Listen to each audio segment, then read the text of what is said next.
ലോകമെമ്പാടുമുള്ള എല്ലാ world to world television പ്രേക്ഷകർക്കും വചനപ്രഭയുടെ പുതിയ എപ്പിസോഡിലേക്ക് സ്വാഗതം. പ്രാർത്ഥനയോടുകൂടി ഇന്നത്തെ വചന ശുശ്രൂഷ ആരംഭിക്കും.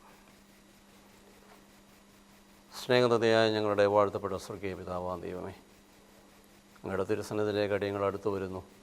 അവിടുന്ന് ഞങ്ങളോട് കൃത്യമായി സംസാരിച്ച് ഞങ്ങളെ ഈ രാത്രി അനുഗ്രഹിക്കണമേ എന്ന് പ്രാർത്ഥിക്കുന്നു. അങ്ങയുടെ ജീവൻ്റെ വചനങ്ങളെ കേൾക്കുവാനും ഗ്രഹിപ്പാനും അത് അനേകരുടെ ജീവിതത്തിലെ വെളിച്ചമായി തീരുവാനും തക്കവണ്ണം ദൈവമേ സഹായിക്കണമേ എന്ന് പ്രാർത്ഥിക്കുന്നു. അടിയനെയും അവിടുത്തെ തിരുസന്നിധിയിൽ താഴ്ത്തി സമർപ്പിക്കുന്നു. പരിശുദ്ധാത്മാവെ അവിടുന്ന് അടിയനോട് കൂടെ ഇരിക്കണമേ എന്ന് പ്രാർത്ഥിക്കുന്നു. അങ്ങയുടെ പുനഃനാമം മാത്രം ഇതിലൂടെ മഹത്വപ്പെടണമെന്ന് യേശുവിൻ്റെ നാമത്തിൽ അപേക്ഷിക്കുന്നു. കൃപയോടെ കേൾക്കണമേ.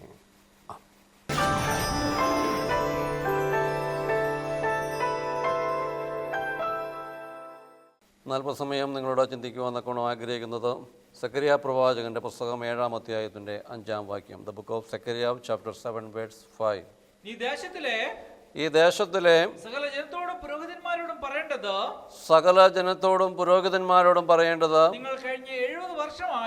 നിങ്ങൾ കഴിഞ്ഞ 70 വർഷമായി 5-ാം മാസത്തിലും 7-ാം മാസത്തിലും ഉപവസിക്കുകയും കരയുകയും ചെയ്തുവല്ലോ. വാസ്തവത്തിൽ നിങ്ങൾ എനിക്ക് വേണ്ടി തന്നെയോ ഉപവസിച്ചത്. ത്രിയേക ദൈവത്തിൻ്റെ വലിയ തിരുനാമത്തിന് മഹത്വമുണ്ടായിരിക്കട്ടെ. കർത്താവിനാൽ അനുഗ്രഹിക്കപ്പെട്ട സഹോദരീ സഹോദരങ്ങളെ, ഇന്നത്തെ ക്രൈസ്തവ സമൂഹത്തിൽ ഉപവാസ പ്രാർത്ഥനകൾ അനുഷ്ഠിക്കുന്ന അനേക ആളുകളെ നമുക്ക് കാണുവാൻ തക്കവണ്ണം കഴിയും. അപ്പോസ്തോലിക സഭകളിൽ അതിന് വളരെയേറെ പ്രസക്തി വളരെ കുറഞ്ഞു വരുന്നുവെങ്കിലും അനേകർ ഇന്ന് ഉപവാസ പ്രാർത്ഥനകളിൽ ശക്തി ആർജിക്കുകയും ദൈവത്തിൽ നിന്ന് അനുഗ്രഹങ്ങൾ പ്രാപിച്ചെടുക്കുകയും ചെയ്യുന്നവരെ നമ്മുടെ സമൂഹത്തിൽ നമുക്ക് കാണുവാൻ തക്കവണ്ണം കഴിയും.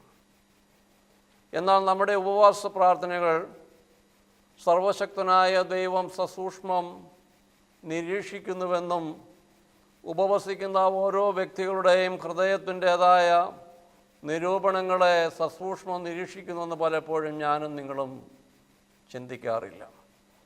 ഉപവസിക്കുക എന്ന് പറയുമ്പോൾ ദൈവത്തോടൊപ്പം വസിക്കുന്ന ഒരനുഭവമാണ് ഉപവാസം എന്ന് പറയുന്നത്. ദൈവത്തോടൊപ്പം വസിക്കുക എന്ന് പറയുമ്പോൾ ദൈവത്തിൻ്റെ സ്വഭാവത്തിന് അനുരൂപരായി തീരുവാൻ തക്കവണ്ണം ഉപവാസ പ്രാർത്ഥനയിൽ നമുക്ക് കഴിയണം. നമ്മുടെ ജീവിതത്തിൻ്റെ വന്നുപോയ പാപങ്ങളെയൊക്കെയും ദൈവസന്നിധിയിൽ ഏറ്റുപറയുവാനും ദൈവവുമായി നിരപ്പ് പ്രാപിച്ച് ദൈവത്തിൻ്റെ പുതിയ കൃപകൾ ദൈവസന്നിധിയിൽ നിന്ന് ആർജിച്ചെടുക്കുവാൻ തക്കവണ്ണം ഒരു ദൈവ പൈതലിന് കഴിയണം. എന്നാൽ പലപ്പോഴും ഇന്നത്തെ സമൂഹത്തിലേക്ക് നോക്കുമ്പോൾ നമ്മുടെ ഓരോരുത്തരുടെയും ജീവിതത്തിൻ്റെ ആവശ്യങ്ങൾ നേടിയെടുക്കുവാൻ തക്കവണ്ണമാണ് പലപ്പോഴും ദൈവസന്നിധിയിൽ ഉപവസിക്കുന്നത്. ഇസ്രായേൽ മക്കൾ ഈ പ്രകാരം 70 വർഷത്തോളം അവർ ഉപവാസത്തിലൂടെ കടന്നുപോയപ്പോൾ 5-ാം മാസത്തിലെയും 7-ാം മാസത്തിലെയും അവരുടെ ജീവിതത്തിലുണ്ടായ പ്രയാസങ്ങളുടെയും പരിസ്ഥിതികളുടെ നടുവിൽ അവർ 70 വർഷത്തോളം അവർ ഈ പ്രകാരം ഉപവസിക്കുമായിരുന്നു. എന്നാൽ അവർ യെരൂശലേമിൽ ദൈവസന്നിധിയിൽ കടന്നു വന്ന ദൈവത്തിനോട് അവർ ചോദിക്കുന്ന ഒരു ചോദ്യമാണ്, ഞങ്ങൾ ഈ ഉപവാസം ഇനിയും തുടരണമോ എന്ന് ദൈവസന്നിധി ചോദിക്കുമ്പോൾ ദൈവം അവർക്ക് കൊടുക്കുന്ന മറുപടിയാണ് നാം വായിച്ചു കേട്ടതായ കുറുവാക്യം. ഈ ദേശത്തിലെ സകല ജനത്തോടും പുരോഹിതന്മാരോടും പറയേണ്ടത് നിങ്ങൾ കഴിഞ്ഞ 70 വർഷമായി 5-ാം മാസത്തിലും 7-ാം മാസത്തിലും ഉപവസിക്കുകയും കരയുകയും ചെയ്തുവല്ലോ. വാസ്തവത്തിൽ നിങ്ങൾ എനിക്ക് വേണ്ടി തന്നെയോ ഉപവസിച്ചത്.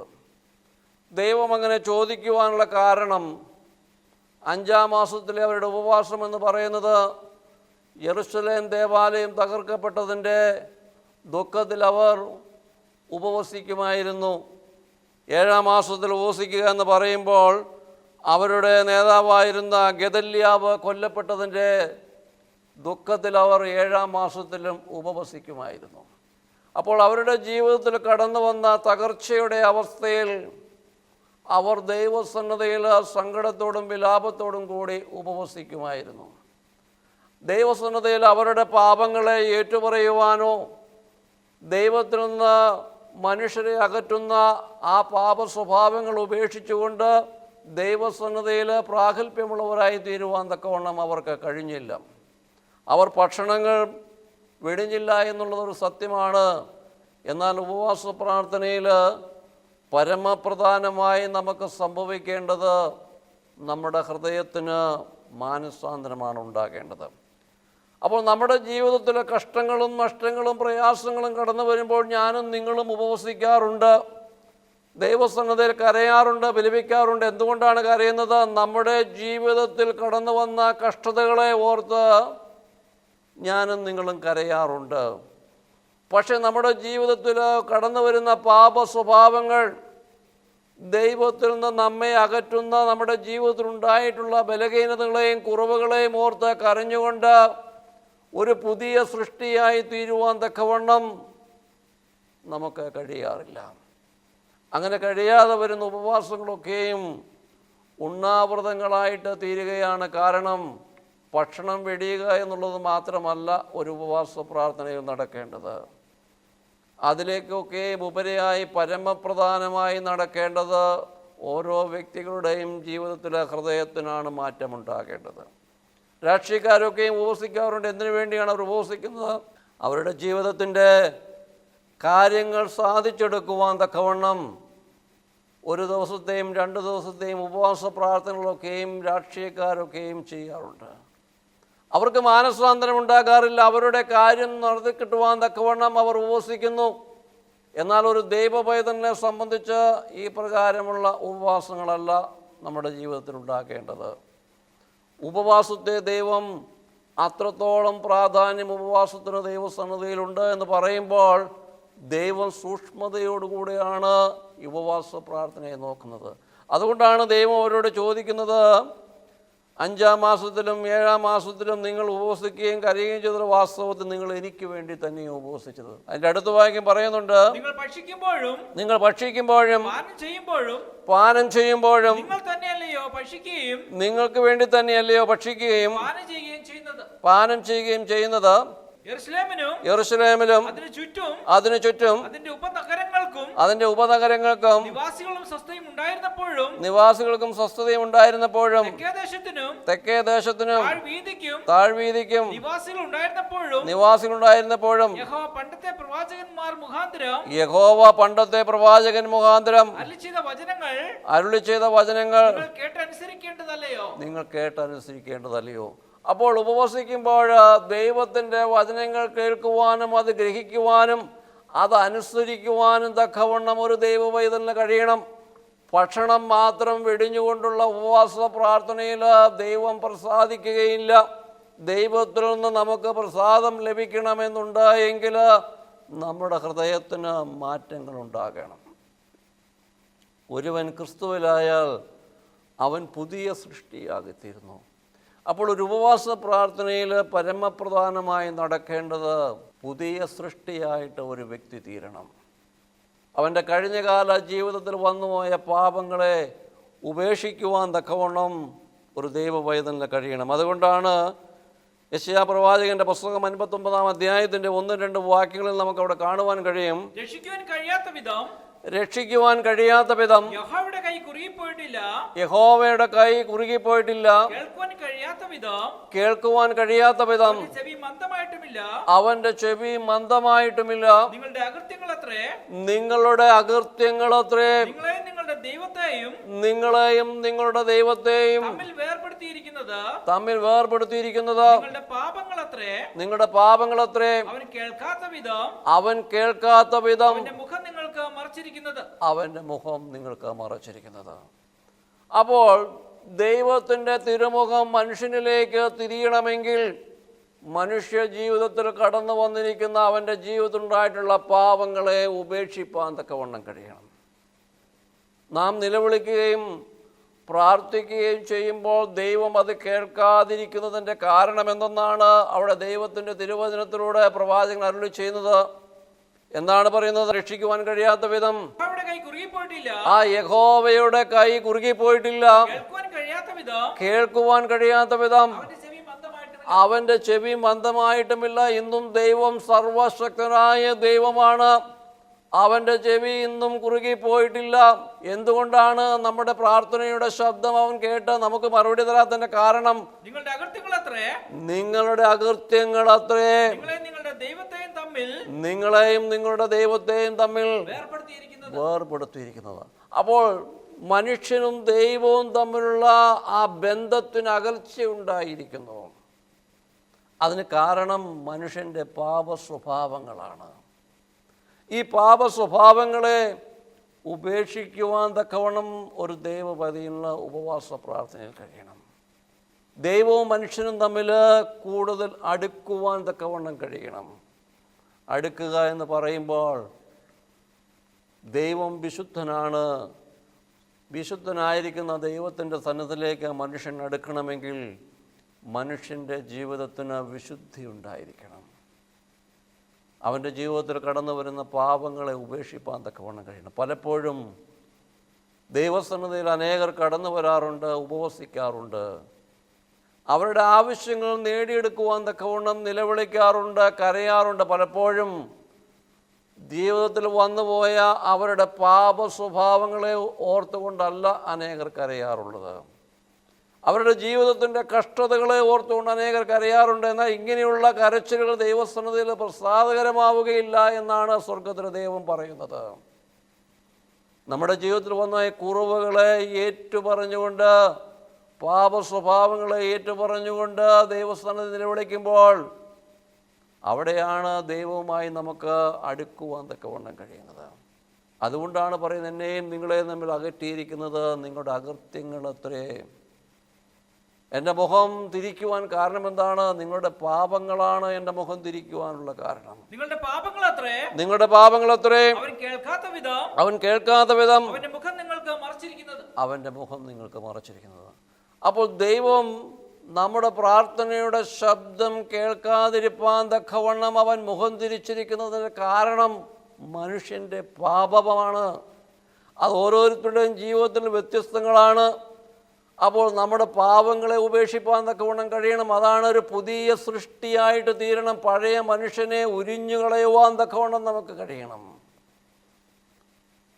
3 ദിവസം ഉപവസിച്ചാൽ അനുഗ്രഹം കിട്ടുമെന്ന് പറയുമ്പോൾ ഉപവസിക്കുവാൻ തക്കവണ്ണം അനുഗ്രഹത്തിന് വേണ്ടി അനേകർ കടന്നു വരും. പക്ഷേ ആ പഴയ മനുഷ്യനുമായി തന്നെയാണ് മടങ്ങിപ്പോകുന്നത് എങ്കിൽ നമ്മുടെ ഉപവാസങ്ങൾ കൊണ്ട് സ്വർഗത്തിലെ ദൈവത്തെ പ്രസാദിപ്പിക്കുവാൻ തക്കവണ്ണം നമുക്ക് കഴിയുകയില്ല.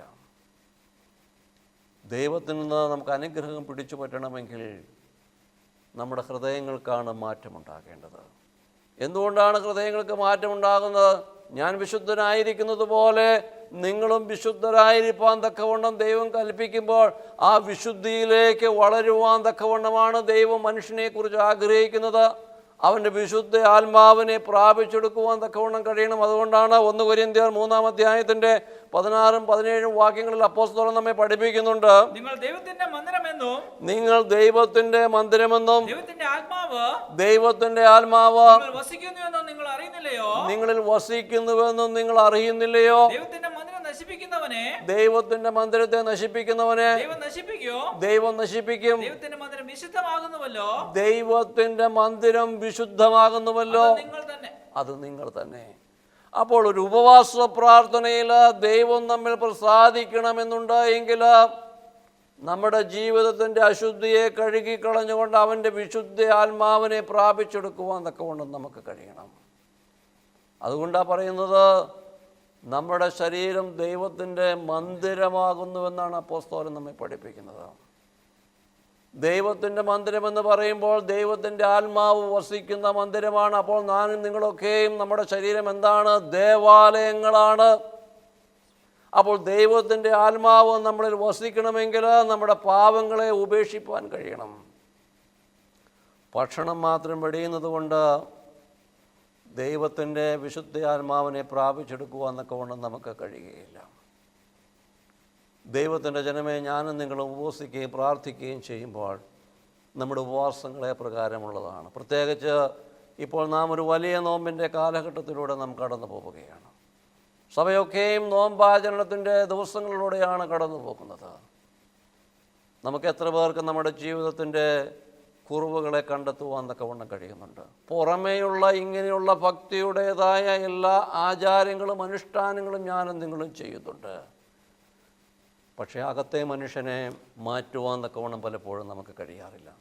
അതിനെക്കുറിച്ച് മനുഷ്യൻ ചിന്തിക്കാറില്ല. പാപത്തെക്കുറിച്ചും നീതിയെക്കുറിച്ചും ന്യായവിധിയെക്കുറിച്ചും ബോധ്യം വരുത്തുന്ന പരിശുദ്ധാത്മാവ് ഒരിക്കലും എന്ത് ചെയ്യുന്നില്ല? അനുഗ്രഹങ്ങളെക്കുറിച്ച് മാത്രമല്ല പ്രസംഗിക്കേണ്ടത്, പിന്നെയോ പാപത്തെക്കുറിച്ച് പ്രസംഗിക്കുവാൻ കഴിയണം. ദൈവത്തിന് മനുഷ്യനെക്കുറിച്ച് ആവശ്യമായിരിക്കുന്നത് വിശുദ്ധിയാണ്. വിശുദ്ധിയിലേക്ക് മനുഷ്യൻ വളരണമെങ്കിൽ മനുഷ്യൻ്റെ പാപത്തെക്കുറിച്ച് വിരൽ ചൂണ്ടുവാൻ തക്കവണ്ണം നമുക്ക് കഴിയണം. ഇന്ന് അങ്ങനെയുള്ള പ്രസംഗങ്ങൾ കേൾക്കുവാൻ ആളുകൾക്ക് താല്പര്യമില്ല. കവിഞ്ഞൊഴുകുന്ന അനുഗ്രഹങ്ങളിലേക്ക് ഓടി വരുവാനാണ് അനേകർക്ക് താല്പര്യം. അനുഗ്രഹിക്കുന്ന ദൈവത്തെക്കുറിച്ച് മാത്രം കേൾക്കുവാനാണ് ഇന്ന് അനേകർക്ക് ആഗ്രഹം. ശിക്ഷിക്കുന്ന ദൈവത്തെക്കുറിച്ച് കേൾക്കുവാൻ ജനത്തിന് താല്പര്യമില്ല. ദൈവത്തിൻ്റെ ജനമേ, ഞാനും നിങ്ങളും വിശുദ്ധിയുള്ള ജീവിതം നയിക്കുന്നവരായി തീരണം. നാം എത്ര ഉപവസിച്ചാലും നോമ്പ് നോക്കിയാലും നമ്മുടെ പുറമേയുള്ള ഭക്തിയുടെ പ്രകടനങ്ങളിലല്ല ദൈവം പ്രസാദിക്കുന്നത്. ഓരോ നോമ്പാചരണത്തിലും ഞാനും നിങ്ങളും ചെയ്യേണ്ട കാര്യങ്ങളുണ്ട്. നമ്മളുടേതായ അകത്തെ മനുഷ്യൻ്റെ പാപ സ്വഭാവത്തെ ഉപേക്ഷിപ്പാൻ തക്കവണ്ണം കഴിയണം. അത് ഓരോരുത്തരിലും വ്യത്യസ്തങ്ങളാണ്. ഈ നോമ്പിൽ എൻ്റെ ഏത് പാപ സ്വഭാവങ്ങളും എനിക്ക് ഉപേക്ഷിപ്പാൻ കഴിയണം. അതിന് ഓരോന്നായി മുറിച്ചു മാറ്റുവാൻ തക്കവണ്ണം നമുക്ക് കഴിയണം. പടിപടിയായി ഓരോ ദിവസവും ദൈവത്തിങ്കിലേക്ക് അടുക്കുവാൻ തക്കവണ്ണം ഒരു ദൈവ പൈതലിന് കഴിയണം. അങ്ങനെയുള്ള നോമ്പിലും അങ്ങനെയുള്ള പ്രാർത്ഥനകളിലും ഉപവാസങ്ങളിലുമാണ് സ്വർഗത്തിലെ ദൈവം പ്രസാദിക്കുന്നത്. അതുകൊണ്ടാണ് അതിൻ്റെ 7-ാം അധ്യായത്തിൻ്റെ 6-ാം വാക്യത്തിൽ നമുക്കവിടെ കാണുവാൻ തക്കവണ്ണം കഴിയും. സക്രിയാവിൻ്റെ പുസ്തകം, നിങ്ങൾ ഭക്ഷിക്കുമ്പോഴും പാനം ചെയ്യുമ്പോഴും നിങ്ങൾക്ക് വേണ്ടി തന്നെയല്ലോ ഭക്ഷിക്കുകയും പാനം ചെയ്യുകയും ചെയ്യുന്നത്. അതിൻ്റെ 8-ാം വാക്യം, യഹോവയുടെ അരുളപ്പാട് സെഖര്യാവിനുണ്ടായത് സൈന്യങ്ങളുടെ യഹോവ ഈ പ്രകാരം അരുളി ചെയ്യുന്നു, നേരോടെ ന്യായം പാലിക്കുകയും ഓരോരുത്തരും തന്റെ സഹോദരനോട് ദയയും കരുണയും കാണിക്കുകയും ചെയ്യുവിൻ. അപ്പോൾ ഈ ഉപവാസത്തിലും ഈ നോമ്പിൻ്റെ സമയങ്ങളിലും ഞാനും നിങ്ങളും എന്താണ് ചെയ്യേണ്ടത്? നേരോടെ ന്യായം പാലിക്കണം. ന്യായം ചെയ്യുന്നവരായിരിക്കണം ഞാനും നിങ്ങളും. ദൈവത്തിൻ്റെ നീതി വിട്ടുള്ള പ്രവർത്തനങ്ങൾ എന്നിലും നിങ്ങളിലും ഉണ്ടാകരുത്. ദൈവത്തിൻ്റെ നീതിക്കനുസരിച്ച് പ്രവർത്തിക്കുവാൻ കഴിയണം. തൻ്റെ സഹോദരനോട് ദയയും കരുണയും കാണിക്കുകയും ചെയ്യണം. സഹോദരൻ എന്ന് പറയുമ്പോൾ നമ്മുടെ രക്തബന്ധത്തിലുള്ളവർ മാത്രമല്ല, നമ്മുടെ ആത്മീയ സഹോദരങ്ങളുണ്ട്. എല്ലാവരോടും ദയയും കരുണയും എന്ന് പറയുമ്പോൾ സമൂഹത്തിലുള്ള മറ്റു സൃഷ്ടികളോട്, അവരും ദൈവത്തിൻ്റെ സൃഷ്ടികളാണ്. ഒരുപക്ഷെ അവർ ദൈവത്തെ ആരാധിക്കുന്നവരല്ലായിരിക്കാം, ഒരുപക്ഷെ അവർ നമ്മുടെ സഭയിലുള്ളവരല്ലായിരിക്കാം. പക്ഷേ സകല സൃഷ്ടിയുടെയും ഉടയവൻ ദൈവമാണ് എന്ന് വിശ്വസിച്ചുകൊണ്ട് മറ്റുള്ളവരോട് ദയയും കരുണയും കാണിക്കുന്നവനായി തീരണം ഞാനും നിങ്ങളും. ദൈവത്തിൻ്റെ ജനമേ, ഞാനും നിങ്ങളും ദൈവസ്ഥാനത്തിൽ ഉപവസിക്കുകയും പ്രാർത്ഥിക്കുകയും ചെയ്യുമ്പോൾ, ഈ വലിയ നോമ്പിൻ്റെ ദിവസങ്ങളോട് കടന്നു പോകുമ്പോൾ നമുക്ക് എത്ര പേരോട് ദയയും കരുണയും കാണിക്കുവാൻ കഴിഞ്ഞിട്ടുണ്ട്?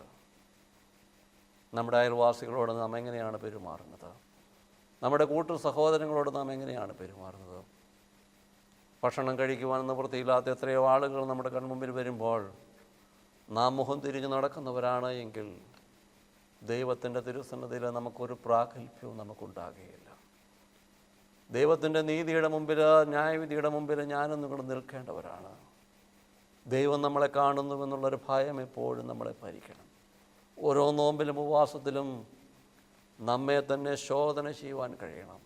നമ്മുടെ കണ്ണുകൾ മറ്റുള്ളവരിലേക്ക് നോക്കുവാനല്ല, നമ്മളിലേക്ക് തന്നെ നോക്കുവാൻ തക്കവണ്ണം കഴിയണം. ദൈവവചനമാകുന്ന ആ കണ്ണാടിയുടെ മുമ്പിലിരുന്നു കൊണ്ട് നമ്മുടെ അകത്തെ മനുഷ്യനെ ഒന്ന് കാണുവാൻ തക്കവണ്ണം ഈ നോമ്പിലും ഉപവാസ പ്രാർത്ഥനയിലും നമുക്ക് കഴിയണം.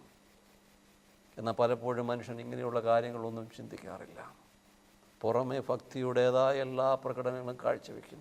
കൃത്യമായി ദേവാലയങ്ങളിൽ കടന്നു പോകും, ആരാധനകളിൽ സംബന്ധിക്കും. അതൊക്കെയും ചെയ്യുന്നത് നല്ലത് തന്നെ, അത് ചെയ്യരുത് എന്നല്ല പറയുന്നത്. പക്ഷേ അതിനേക്കാൾ ഉപരിയായി നമ്മുടെ അകത്തെ മനുഷ്യനിൽ മാറ്റം വരുത്തുവാൻ തക്കവണ്ണം കഴിയണം. പുറമേ നമുക്ക് ഭക്തിയുടെ എല്ലാ കാര്യങ്ങളുമുണ്ട്, പക്ഷേ പുറമേ ഉണ്ടാകുന്ന പ്രവർത്തനങ്ങളെല്ലാം അത് അകത്തു നിന്നായിരിക്കണം അതിൻ്റെ ആരംഭമെന്ന് പറയുന്നത്. നമ്മുടെ ഹൃദയത്തിൻ്റെ അശുദ്ധിയെ കഴുകിക്കളയുവാൻ തക്കവണ്ണം നമുക്ക് കഴിയണം. അങ്ങനെ കഴിയുന്നില്ല എങ്കിൽ എന്ത് സംഭവിക്കുമെന്നാണ് 13-ാം വാക്യത്തിൽ പറയുന്നത്. ആകയാൽ ഞാൻ വിളിച്ചിട്ടും അവർ കേൾക്കാതിരുന്നത് പോലെ തന്നെ അവർ നിലവിളിക്കും, ഞാൻ കേൾക്കില്ല എന്ന് സൈന്യങ്ങളുടെ യഹോവ അരുളി ചെയ്യുന്നു. അപ്പോൾ ആകയാൽ അവർ വിളിച്ചിട്ടും ഞാൻ കേൾക്കാതിരിക്കുന്നത് പോലെ, ഞാൻ വിളിച്ചിട്ടും അവർ കേൾക്കാതിരിക്കുന്നത് പോലെ അവർ എന്ത് ചെയ്യും? ജീവിതത്തിൽ അവർ നിലവിളിക്കും, ഞാൻ കേൾക്കുകയില്ല. അപ്പോൾ ജീവിതത്തിൽ പ്രയാസങ്ങളും പ്രതിസന്ധികളും കടന്നു വരുമ്പോൾ ദൈവത്തിൻ്റെ അടുക്കിലേക്ക് ഞാനും നിങ്ങളും നിലവിളിക്കുമ്പോൾ ദൈവത്തിൻ്റെ മുഖം തിരിച്ചു കളയുമെങ്കിൽ അതിന് കാരണം ദൈവം പറയുന്നു, ദൈവം വിളിച്ചിട്ട് ഞാനും നിങ്ങളും കേൾക്കുന്നില്ല. ദൈവത്തിങ്കിലേക്ക് തിരിയുവാൻ തക്കവണ്ണം, മാനസാന്തരപ്പെടുവാൻ തക്കവണ്ണം, നീതിയും ന്യായവും നടത്തുവാൻ തക്കവണ്ണം, സഹോദരന്മാരോട് ദയയും കരുണയും കാണിക്കുവാൻ തക്കവണ്ണം ഈ രാത്രി ദൈവത്തിൻ്റെ തിരുവചനത്തിലൂടെ എന്നോടും നിങ്ങളോടും ദൈവം കൽപ്പിക്കുമ്പോൾ ആ പ്രകാരം ദൈവവചനത്തെ കേൾക്കാതെയും അനുസരിക്കാതെയും ഇരിക്കുകയും ചെയ്യുമ്പോൾ ജീവിതത്തിൽ പ്രതിസന്ധികൾ കടന്നു വരും. അപ്പോൾ നിങ്ങൾ എന്നെ നിലവിളിക്കും. അപ്പോൾ നിങ്ങൾ എന്നോട് നിലവിളിക്കുമ്പോൾ ദൈവം പറയുന്നു, ഞാൻ നിങ്ങളുടെ നിലവിളി കേൾക്കുകയില്ല. കാരണം ഞാൻ പല പ്രാവശ്യം നിങ്ങളെ വിളിച്ചു ദൈവത്തിങ്കിലേക്ക് തിരിയുവാൻ തക്കവണ്ണം, മാനസാന്തരം എൻ്റെയും നിങ്ങളുടെയും ജീവിതത്തിൽ ഉണ്ടാകുവാൻ തക്കവണ്ണം ദൈവം ഈ രാത്രി എന്നെയും നിങ്ങളെയും വിളിക്കുകയാണ്. ദൈവത്തിൻ്റെ വിളി ആർക്കും സ്വീകരിക്കാം. പൂർണ്ണ സ്വാതന്ത്ര്യമാണ് മനുഷ്യന് ദൈവം കൊടുക്കുന്നത്. സ്വീകരിക്കുവാനും സ്വീകരിക്കാതിരിക്കുവാനുമുള്ള സ്വാതന്ത്ര്യം ആർക്കുണ്ട്? മനുഷ്യനുണ്ട്. അപ്പോൾ ഈ രാത്രി അനുഗ്രഹത്തിൻ്റെ രാത്രിയായി തീരണമെങ്കിൽ എന്തു ചെയ്യണം? ദൈവത്തിന് പ്രസാദകരമായ ഉപവാസങ്ങളും പ്രാർത്ഥനയും നോമ്പും ഞാനും നിങ്ങളും അനുഷ്ഠിക്കുവാൻ തക്കവണ്ണം കഴിയണം.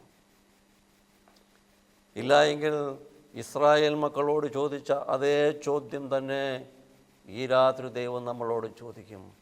നിങ്ങൾ എനിക്ക് വേണ്ടി തന്നെയോ ഉപവസിച്ചത്? ഞാൻ എൻ്റെ വാക്കുകൾ ഞാൻ ചുരുക്കുകയാണ്. ദൈവത്തിൻ്റെ ജനമേ, ഞാൻ നിങ്ങളും ഉപവാസങ്ങളുടെയും നോമ്പിലൂടെയും കടന്നു പോകുമ്പോൾ ദൈവം ചോദിക്കുന്ന ഒരു ചോദ്യം, നിങ്ങൾ ഉപവസിക്കുന്നത് എനിക്ക് വേണ്ടി തന്നെയോ? ഈ ചോദ്യത്തിന് മറുപടി കൊടുക്കണം. നമ്മുടെ ഉപവാസം ദൈവത്തിൻ്റെ സന്നദ്ധയിൽ പ്രസാദകരമാകണമെങ്കിൽ നീതിയും ന്യായവും നമ്മുടെ ജീവിതങ്ങളിൽ ഉണ്ടാകണം. നമ്മുടെ സഹോദരന്മാരോട് ദയയും കരുണയും ഉണ്ടാക്കുവാൻ തക്കവണ്ണം കഴിയണം. ദൈവത്തിൻ്റെ കൽപ്പനകൾ പ്രമാണിക്കുന്നവരായി തീരണം. ദൈവവചനത്തിൻ്റെ വെളിച്ചത്തിലൂടെ സഞ്ചരിക്കുന്നവരായി തീരണം. ദൈവം നൽകിയ നന്മകൾ മറ്റുള്ളവരോട് പങ്കുവെക്കുവാനുള്ളൊരു മനസ്സ് നമുക്കുണ്ടാകണം. കാരണം അനുഗ്രഹങ്ങളും സമ്പത്തും നൽകിയിരിക്കുന്നത് ദൈവമാണ്. അപ്പോൾ അത് കൂട്ടു സഹോദരങ്ങളുമായി പങ്കുവെക്കുവാനുള്ള ഒരു മനസ്സ് നമുക്കുണ്ടാകണം. നന്മ ചെയ്യുവാൻ അവസരം കിട്ടിയിട്ടും നന്മ ചെയ്യുന്നില്ല എങ്കിൽ നാം എന്തു ചെയ്യുന്നു? നാം പാപം ചെയ്യുന്നു എന്നാണ് ദൈവത്തിൻ്റെ തിരുവചനം പറയുന്നത്. പാപം നമ്മെ ദൈവത്തിൽ നിന്ന് അകറ്റിക്കളയുന്നു. പാപം നമ്മെ മരണത്തിലേക്ക് നയിക്കുകയാണ്. പാപത്തിൻ്റെ ശമ്പളം മരണമത്രേ എന്നാണ് ദൈവത്തിൻ്റെ തിരുവചനം നമ്മെ പഠിപ്പിക്കുന്നത്. അതുകൊണ്ട് ഈ രാത്രി ഞാൻ വാക്കുകൾ ചുരുക്കുന്നു. നമ്മുടെ പ്രാർത്ഥനകൾ ദൈവം കേൾക്കണമെങ്കിൽ ദൈവം നമ്മെ വിളിക്കുമ്പോൾ ആ വിളി ഞാനും നിങ്ങളും കേൾക്കണം. ഈ രാത്രി ദൈവത്തിൻ്റെ വിളി കേൾക്കുവാനും ദൈവത്തിൻ്റെ ശബ്ദം കേട്ടുകൊണ്ട് ദൈവിക വിശുദ്ധിയിൽ വളരുവാൻ തക്കവണ്ണം ദൈവത്തിൻ്റെ പരിശുദ്ധാത്മാവ് നമ്മെ ഓരോരുത്തരെയും സഹായിക്കട്ടെ എന്ന് പ്രാർത്ഥിച്ചുകൊണ്ട് എൻ്റെ വാക്കുകൾ ചുരുക്കുന്നു. നമുക്കൊരു നിമിഷം പ്രാർത്ഥിക്കാം. സ്നേഹതയായ ഞങ്ങളുടെ വാഴ്ത്തപ്പെട്ട സ്വർഗീയ പിതാവാം ദൈവമേ, അങ്ങയുടെ തിരുവചനത്തിലൂടെ ഈ രാത്രി ഞങ്ങളോട് കൃത്യമായി സംസാരിച്ചുവല്ലോ. ഉപവാസങ്ങളും പ്രാർത്ഥനയും നോമ്പും പ്രകാരമായിരിക്കണമെന്ന് ദൈവമേ അങ്ങയുടെ തിരുവചനത്തിലൂടെ ഞങ്ങളോട് സംസാരിച്ച കൃപകൾക്കായിട്ട് സ്തോത്രം ചെയ്യുന്ന കർത്താവേ, അങ്ങേക്ക് പ്രസാദകരമായ രീതിയിൽ ഉപവസിക്കുവാനും പ്രാർത്ഥിക്കുവാനും ദൈവമേ ഞങ്ങളെ ഓരോ മക്കളെയും അവിടുന്ന് സഹായിക്കണമേ എന്ന് പ്രാർത്ഥിക്കുന്നു. ഞങ്ങളുടെ ജീവിതങ്ങളിൽ നീതി ഉണ്ടാക്കുവാൻ തക്കവണ്ണം മറ്റുള്ളവരുടെ കരുണയുള്ളവരായി തീരുവാൻ തക്കവണ്ണം ദൈവമേ ഈ രാത്രി വചനം കേട്ട ഓരോ മക്കളെയും അവിടുന്ന് സഹായിക്കണമേ എന്ന് പ്രാർത്ഥിക്കുന്നു കർത്താവേ. ഞങ്ങൾ നിലവിളിക്കുമ്പോൾ ദൈവമേ കർത്താവേ, അങ്ങയുടെ പൊന്മുഖം ഞങ്ങളിൽ നിന്ന് മറച്ചു കളയരുതേ എന്ന് പ്രാർത്ഥിക്കുന്നു. ഞങ്ങളുടെ പാപങ്ങളെ ഉപേക്ഷിപ്പാൻ തക്കവണ്ണം ഹല്ലേലൂയ കർത്താവേ, ഈ രാത്രി വചനം കേട്ട ഓരോ മക്കളെ അവിടുന്ന് സഹായിക്കണമേ. അങ്ങയുടെ വിശുദ്ധിയിലേക്ക് ഞങ്ങൾക്ക് വളരുവാൻ തക്കവണ്ണം ദൈവമേ, അങ്ങ് വചനം കേട്ട ഓരോ മക്കളെ അവിടുന്ന് സഹായിക്കണമെന്ന് പ്രാർത്ഥിക്കുന്നു. അടിയനെയും അവിടുത്തെ തിരുസന്നിധിയിൽ താഴ്ത്തി സമർപ്പിക്കുന്നു. പരിശുദ്ധാത്മാവേ, അവിടുന്ന് അടിയനോട് കൂടിയിരിക്കണമേ എന്ന് പ്രാർത്ഥിക്കുന്നു. അവിടുത്തെ വിശുദ്ധിയിൽ വളരുവാൻ തക്കവണ്ണം അടിയനെയും സഹായിക്കുകയും ശക്തീകരിക്കുകയും ചെയ്യണമെന്ന് യേശുവിൻ്റെ നാമത്തിൽ അപേക്ഷിക്കുന്നു. കൃപയോടെ കേൾക്കണമേ.